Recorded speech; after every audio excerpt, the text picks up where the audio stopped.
Jeffrey Epstein ഈ പേര് കേൾക്കുമ്പോൾ നമുക്ക് ഓർമ്മ വരുന്നത് ലോകത്തെ വിറപ്പിച്ച ഒരു സെക്സ് ട്രാഫിക്കിംഗ് കേസിലെ പ്രതിയാണ്. അധികാരവും പണവും ഉപയോഗിച്ച് നിയമത്തെ വിലക്കെടുത്ത ഒരു ശതകോടീശ്വരനെയാണ് നമുക്ക് ഓർമ്മ വരുന്നത്. എന്നാൽ ഒന്ന് ആലോചിച്ച് നോക്കൂ, ജെഫ്രി എപ്സ്റ്റീൻ എന്ന് പറയുന്ന ആൾ ഒരു മുസ്ലിം ആയിരുന്നുവെങ്കിൽ ലോകത്തിന്റെ പ്രതികരണം ഇതുപോലെ ആയിരിക്കുമോ? മാധ്യമങ്ങൾ ഈ വാർത്തകൾ റിപ്പോർട്ട് ചെയ്യുന്നത് ഇങ്ങനെ ആയിരിക്കുമോ? ഒന്ന് ചിന്തിച്ചു നോക്കൂ.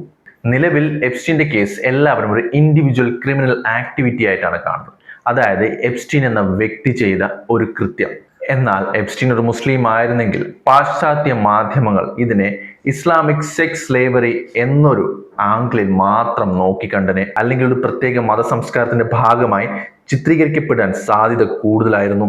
പഠനങ്ങൾ സൂചിപ്പിക്കുന്നത് ഒരു ന്യൂനപക്ഷ വിഭാഗത്തിൽപ്പെട്ട ഒരു കുറ്റം ചെയ്യുകയാണെങ്കിൽ അത് ആ സമൂഹത്തിന്റെ മുഴുവൻ തലയിലേക്ക് മുദ്ര കുത്തപ്പെടാറുണ്ട് എന്നാണ്.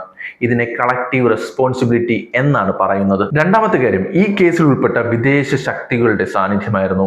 ഇസ്രയേൽ അടക്കമുള്ള രാജ്യങ്ങൾ എപ്സ്റ്റീനുമായി ബന്ധപ്പെട്ട കാര്യങ്ങളിൽ ഇടപെട്ടിട്ടുണ്ടെന്നാണ് പുറത്തു വരുന്ന വിവരങ്ങൾ. എന്നാൽ അദ്ദേഹം ഒരു മുസ്ലിം ആയിരുന്നുവെങ്കിൽ അതുടൻ തന്നെ ടെററിസ്റ്റ് ഫണ്ടിംഗ് അല്ലെങ്കിൽ ഗ്ലോബൽ റാഡിക്കൽ നെറ്റ്വർക്ക്സ് എന്ന തലത്തിലേക്ക് അന്വേഷണം മാറ്റപ്പെടുമായിരുന്നു. സെക്സ് ട്രാഫിക്കിംഗ് എന്നതിലുപരി ഒരു നാഷണൽ സെക്യൂരിറ്റി ഭീഷണിയായി ഇത് മാറുമായിരുന്നു. ഈ ഒരു മാറ്റം ഈ കേസിന്റെ ഗതിയെയും ഇതിൽ ഉൾപ്പെട്ട രാഷ്ട്രീയക്കാരുടെ പ്രതികരണത്തെയും തീർത്തും വ്യത്യസ്തമാക്കും. യഥാർത്ഥത്തിൽ കുറ്റകൃത്യത്തിന് മതമില്ല, പക്ഷേ ജനങ്ങളുടെ മനോഭാവത്തിൽ മതം വലിയൊരു പങ്ക് വഹിക്കുന്നുണ്ട്. എപ്സ്റ്റീൻ ഒരു വെള്ളക്കാരനായ ശതകോടീശ്വരനായതുകൊണ്ട് മാത്രം ലഭിച്ച പ്രൈവസി ഒരു മുസ്ലിം കുറ്റവാളിക്ക് ലഭിക്കുമോ എന്നത് സംശയമാണ്.